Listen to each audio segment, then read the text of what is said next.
दुष्कर्म के प्रयास से जुड़े एक मामले पर इलाहाबाद हाईकोर्ट का फैसला आया था, जिस पर काफी विवाद भी हुआ था। आपको भी याद होगा, सुप्रीम कोर्ट में याचिका दायर हुई, हालांकि कोर्ट से इसे खारिज कर दिया गया था। इसके बाद कोर्ट ने इस पर खुद से ही संज्ञान लिया और इलाहाबाद हाईकोर्ट की जमकर फटकार लगा दी। ये पूरा मामला क्या है प्रणय? देखिए मृत्युंजय, ये मामला जो है ये 17 मार्च को की गई इलाहाबाद हाईकोर्ट के एक जस्टिस हैं राम मनोहर नारायण मिश्रा, उनकी तरफ से की गई टिप्पणी का ये मामला है। और उस टिप्पणी के बाद एक विवाद पूरा खड़ा हो गया। वो टिप्पणी उनकी एक पॉक्सो एक्ट के केस जिसकी वो सुनवाई कर रहे थे उस दौरान उन्होंने दी, और उस दौरान उन्होंने जो ऑब्जर्वेशन उनका था, उस ऑब्जर्वेशन के बाद में पूरी बहस खड़ी हो गई इस चीज को लेकर कि आखिर जज साहब क्या कह रहे हैं। जज साहब ने जो टिप्पणी की उसके जो निहितार्थ निकाले गए, उसने ये सारी बहस खड़ी की है। इस मामले को लेकर कई लोगों ने सुप्रीम कोर्ट के अंदर भी जो है याचिका दाखिल की थी, और सुप्रीम कोर्ट ने भी जो है इस मामले के अंदर बिल्कुल फटकार ही लगाई है। बिल्कुल उन्होंने इस चीज को लेकर जो इलाहाबाद हाईकोर्ट है, इलाहाबाद हाईकोर्ट को इस बारे में ताकीद भी की है, ये बताया भी है। और साथ ही सुप्रीम कोर्ट जब कहता है तो वो केवल एक कोर्ट या एक अदालत या एक जज के लिए नहीं होता है, बल्कि पूरे देश भर के अंदर जितनी अदालतें हैं, जितने जजेस हैं, उनके लिए भी एक नजीर होती है। और सुप्रीम कोर्ट ने यहां पर क्या कहा है, देखिए ये मामला पॉक्सो एक्ट से जुड़ा हुआ था, जिसके अंदर एक 11 साल की बच्ची के साथ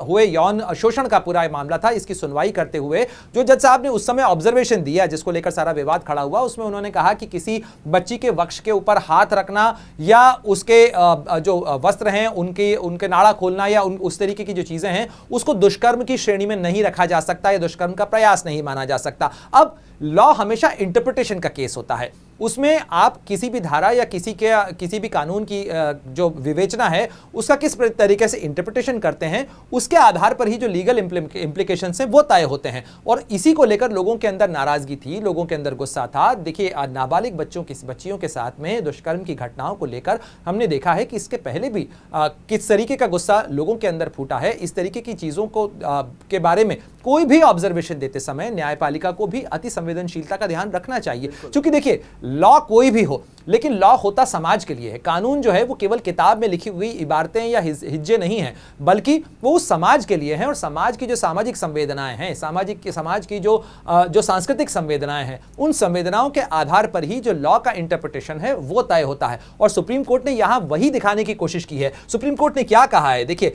कोर्ट ने इस चीज को खारिज कर दिया था, लेकिन उसके बाद भी सुप्रीम कोर्ट ने इस मामले को लेकर स्वतः संज्ञान लिया, और उसके बाद सुप्रीम कोर्ट ने इलाहाबाद हाईकोर्ट की उस टिप्पणी पर रोक भी लगाई जिसमें कहा गया था कि केवल छाती पकड़ना या पायजामे का नाड़ा जो है उसको खींचना दुष्कर्म के प्रयास का अपराध नहीं है। कोर्ट ने कहा कि टिप्पणी पूरी तरीके से असंवेदनशील है। और यहां पर गौर करने वाली बात यही है मृत्युंजय, ये जो असंवेदनशीलता है, समाज की संवेदना का ध्यान न्यायपालिका को भी रखना चाहिए, और यही दिखाने की कोशिश की गई। साथ ही अमानवीय दृष्टिकोण को दिखाता है। देखिए लॉ जो है, कानून जो है, वो समाज के लिए है, समाज की संवेदनशीलता के लिए है, और साथ ही वो मानवीयता की रक्षा के लिए ही बनाया गया है। तो जो मानवीय पहलू हैं उनको नजरअंदाज लॉ में नहीं किया जा सकता है, यही बताने की कोशिश की गई। इलाहाबाद हाईकोर्ट के आदेश में की गई विवादास्पद जो टिप्पणियां थी उसमें स्वतः संज्ञान की कार्यवाही में सुप्रीम कोर्ट ने केंद्र और यूपी सरकार और अन्य को नोटिस भी जारी किया था। तो ये जो सारा मामला है, इसमें एक तरीके से सुप्रीम कोर्ट की तरफ से जो न्यायमूर्ति BR गवई की अध्यक्षता वाली पीठ ने कहा कि यह गंभीर मामला है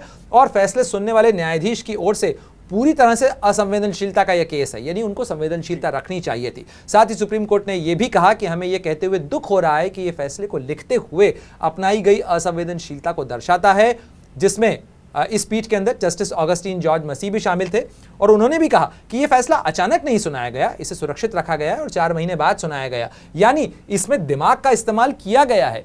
यानी ऐसा नहीं है कि कोर्ट के अंदर जो जज का फैसला नहीं है कि तुरंत कोई केस आया उस केस का फैसला दे दिया गया और पूरा एक तरह से स्टडी करके उसका फैसला दिया गया है। बिल्कुल मृत्युंजय, कई बार कोर्ट में सुनवाई के दौरान हीटेड आर्ग्यूमेंट्स होते हैं, तीखी बहस होती है। उस तीखी बहस के अंदर कई बार जजेस की तरफ से भी कोई टिप्पणियां आ जाती हैं, वकील बहुत सारी टिप्पणियां करते हैं। तो हीट ऑफ मोमेंट में कही गई बात और एक जो फैसला लिखा जाता है, लिखने के बाद उस फैसले को सुरक्षित रखा जाता है, बाद में प्रोनाउंस किया जाता है, उसमें भी अगर 4 महीने का वक्त हो तो जज साहब के पास में इस बात को की विवेचना करने का, उसे देखने का, फिर से पढ़ने का, उस पर पुनर्विचार करने का पूरा मौका था। और अगर उसके बावजूद उन्होंने इस तरीके की टिप्पणी की है तो ये सुप्रीम कोर्ट का जो ऑब्जर्वेशन है, सुप्रीम कोर्ट की जो टिप्पणी है 2 जजेस की बेंच की, वो बताता है कि कहीं ना कहीं जो जज हैं उनकी तरफ से चूक भी हुई है और ये नजीर भी है अब देश के अन्य जजेस के लिए भी कि इस तरीके के मामलों को को सुनते समय में जो मानवीय पहलू हैं और साथ ही जो संवेदनशीलता, जो समाज की संवेदनशीलता है, उसका भी ख्याल रखा जाना चाहिए।